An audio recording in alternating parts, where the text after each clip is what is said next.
Brock Lesnar may have just experienced the most jaw-dropping humiliation of his entire career, and it came at the hands of Jacob Fatu. What unfolded on SmackDown was not just another physical confrontation, it was a moment that could reshape the power structure of WWE as we know it. For more than 2 decades, Brock Lesnar has been portrayed as an unstoppable wrecking machine, the man who ended the legendary Undertaker streak, the athlete who has ragdolled world champions and walked into arenas like a human extinction event.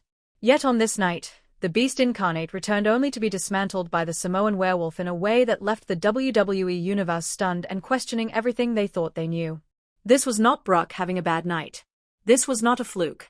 This was a statement, loud and undeniable, that a new apex predator may have arrived, and if anyone believes Brock will simply brush this off next week, they are severely underestimating the magnitude of what Jacob Fatu just accomplished.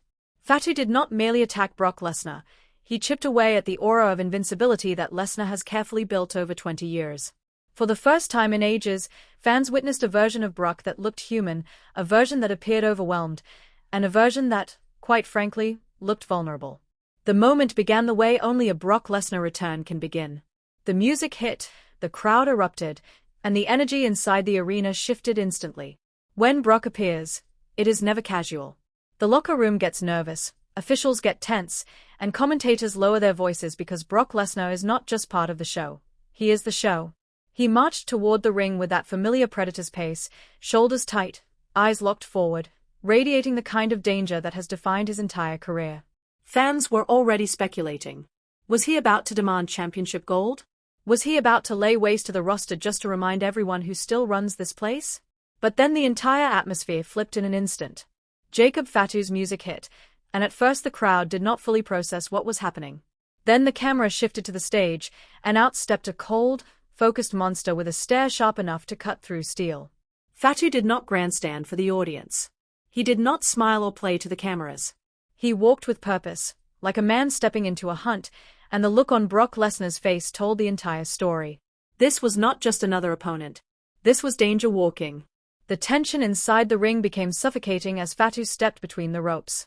Thousands of fans held their breath because there were no words, no long promos, and no theatrics. The fight ignited instantly.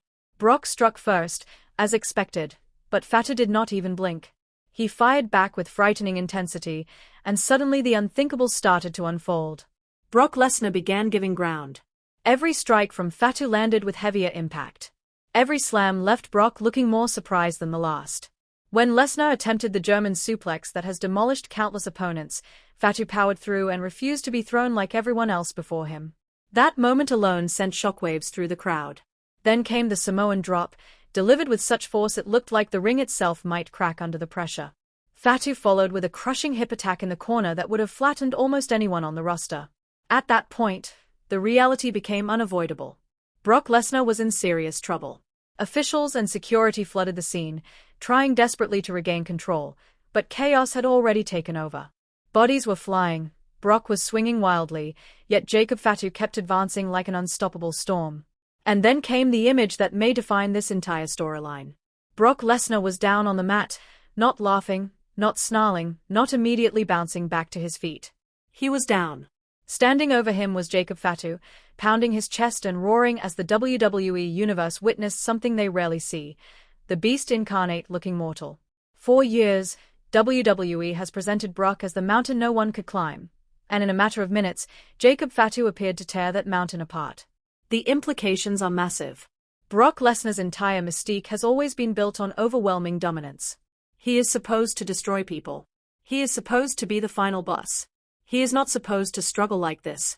But now the illusion has cracked, and that changes the landscape completely. For Jacob Fatu, this is not just momentum.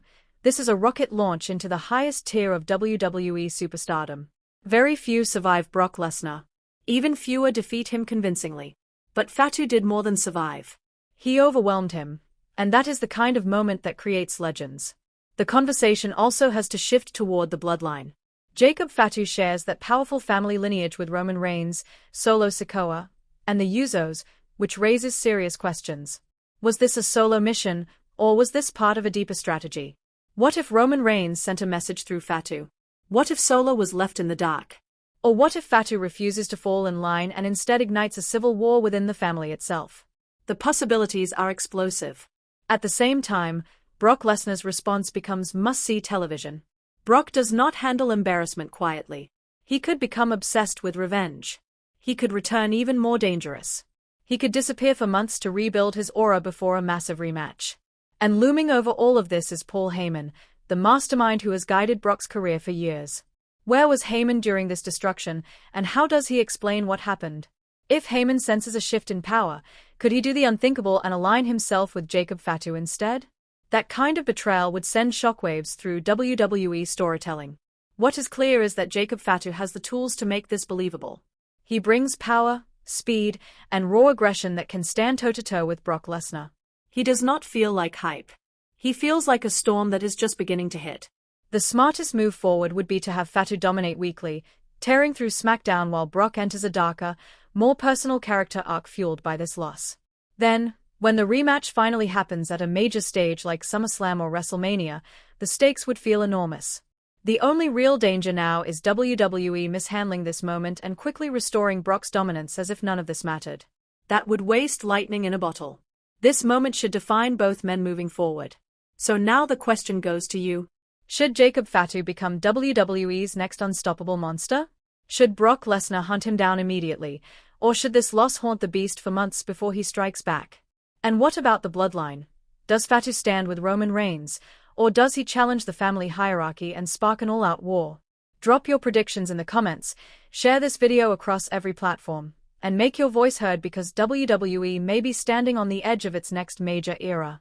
The beast incarnate has fallen, the Samoan werewolf is rising, and if this story is handled correctly, it could change everything. Subscribe for more deep wrestling breakdowns and storyline analysis because this war is only getting started.